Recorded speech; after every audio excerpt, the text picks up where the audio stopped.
Hi everyone, Hello. it's Linda and Michelle. Another Saturday night, and we went to the movies. A couple more movies Yeah. to talk about. This one is pretty unique. It's called Better Man. The story. I think there's a lot to unpack with I this guess one. it's the Go ahead. story of the story of Robbie Williams, who I'm not familiar with, but obviously he's a star, singing star, right? I don't know if you're familiar, Linda, with them or not, with whatever he wrote, but it was presented in a very, very unique way because he was presented as a monkey, right? His role was Chimpanzee. Chimpanzee. That was the facade that he had for the whole movie. And at first it was like a little startling because, knowing me and Linda, we don't do a lot of research before we go to the movies. And then it takes you a while to realize why that was happening in the movie. But it's a story of how, as a child, he loved to sing, his dad loved to sing, and how he always wanted to be famous. That was his goal, to be famous. And this kind of takes his story through the highs and many, many lows as he tries to get there to be famous. But it's also a story of a lot of mental problems that he had to confront. So Linda, you take it from there. That's kind of a little synopsis. It opens by telling us that he's telling his story in his way, through his eyes, the way he wants to tell his story. So you kind of quickly learn that he thinks of himself as different than everyone else, which is the chimpanzee, right? The monkey facade. It starts in the schoolyard, with kids making fun of him and his father telling him he's nothing, and just a long list of, school counselors, etc., telling him he's going to amount to nothing. And it's pretty obvious he always feels left out, feels very different than inferior everyone. to everybody else. Yes. Yeah. And then he believes, because his father is a small-time singer, small audiences, small entertainer, performer. His father has embedded in him that you're nobody if you aren't famous. You have to be a god. And like the father's idols, he had pictures of them in his house. Frank Sammy Davis Sinatra, Jr., Dean Martin. all lined up, and these were what he thought, kept calling the goats. And it was just like unbelievable to watch how this kid internalized all of this. It also is a real clear depiction of what you can do to kids with some real negative talk. But on top of that, he had an extremely loving Nana, his grandmother, who I think saw him through so many of his downtimes. Yeah, he obviously very much loved his grandmother. He used to watch TV with her and eat snacks, and she would tell him that he's great the way he is, and she wouldn't change a hair on his head, and all that kind of thing. She was like a counselor to him, because I think she probably suspected that he was having a hard time. But he never internalized the things she was saying to him. No. Only the things that his father and the school and the counselors and things were saying to him. Those was all the negative. So he eventually tried out for a boy band, and this is a true story. I mean, this is Robbie Williams' life story. He portrayed himself in the movies dressed as a chimpanzee. But he joined a boy band, and he wasn't the front man, although he wanted to be and tried to be. And shortly after they were formed and, had become fairly famous, the band decided they wanted to go to a 4-person band and outed him. He was kind of devastated. Yeah.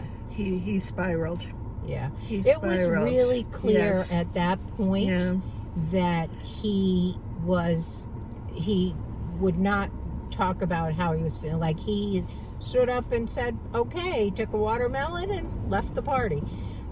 He just did not like say anything like why, or this hurts, or why would you do this to me, or what did I do wrong, or anything like that. Just said okay and got up and walked out. He had a difficult time in all his relationships. Yeah. Even with a woman who apparently loved him and told him that and expressed that, but Well, for I think some that reason, I don't know if it was her as much as the addiction at that point that had controlled his life made it. Yeah. But she seemed to care a lot for him. During the boy band time, he was already using drugs and alcohol, but that escalated big time when he came away from the band. Just really big time. Like, he was an addict, I would think. Oh, he definitely he was definitely an addict. He wasn't recreational. Really good portrayal of what addiction does to a person. Also a good portrayal, eventually, of what detox looks like, and of the demons that someone fights inside. It really is. There is so much to unpack in this movie. Even the demons were his past. When he was successful, he couldn't break away.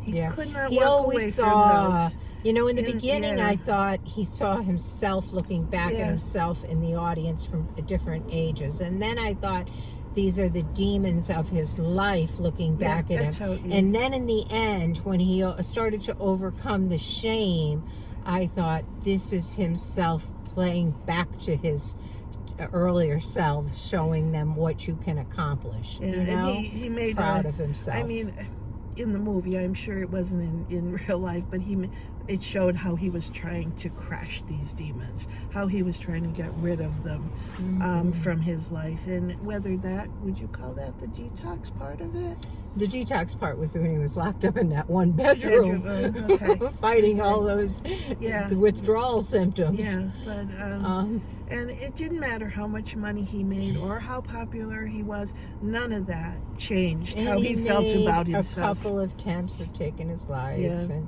that was not very pretty.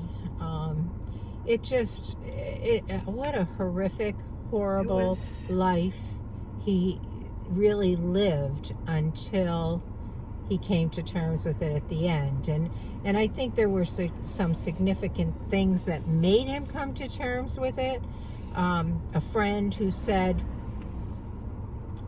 maybe I am a little jealous of where you are career-wise, but that's the only thing I'm jealous of. That's the only part of it. Part of it, when his nan passed, I think that had a really strong effect on him too. But it was a very emotional movie to watch. Yeah, it really was. It truly was. I mean, you felt so deeply for all he was going through, and it's like, talk to somebody, do something, but he just kept going down his own agenda, so his own path. It was totally self-destructive. The ending is really, really very sweet. Won't ruin it for you. No. Very, very sweet. I loved the ending, but the majority of the movie was him in his addiction, and how they portrayed that. And it's so unique in the way that this was all played out and portrayed. That was amazing how he was portrayed as like a chimpanzee. And it's just like that's such his low esteem. How he thought about himself. And I also don't know who Robbie Williams is, but he's not an American singer. No, he was from London. So I don't know that he's ever played to an American audience. Maybe he has. I don't know. But I did recognize the song Angels, and I've always loved that song ever since David Archuleta sang it on American Idol way back years ago. Okay. I have actually have a recording of that song because I love it so much.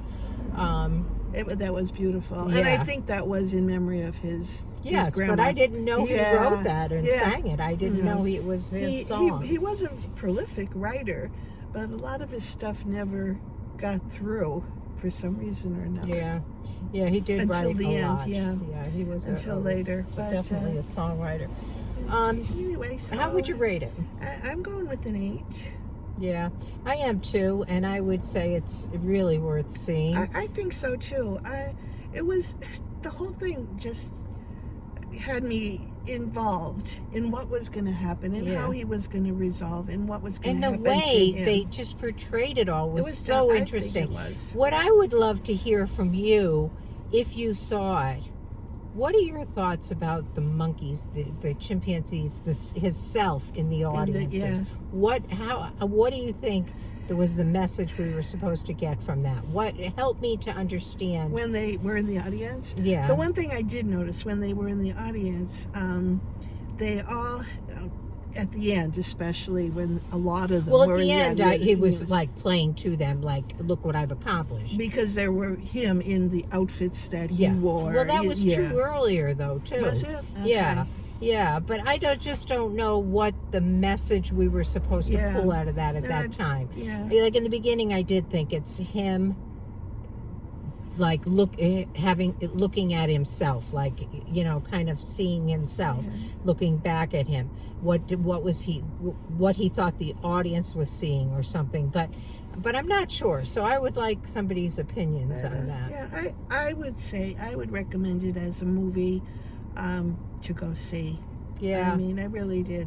I'm glad I saw it. I was kind of like, when I saw that it was about a chimpanzee or a monkey all the way, and he got cute. In the beginning, you're kind of taken back by it. But by the end of it, you love this guy and you want to give him a hug, Absolutely. But it was like, are we really going to go watch this movie about an adult monkey? Yeah. But I am so grateful we did. Yeah, you kind of clued in pretty quickly as to what was happening, I think. So, but it was definitely worth it tonight. So that's it. Let us know what you thought about it. I really would be interested in some comments on this. Yeah. And we have one more. We'll be back in a bit. We do. Catch you later. Bye. Bye.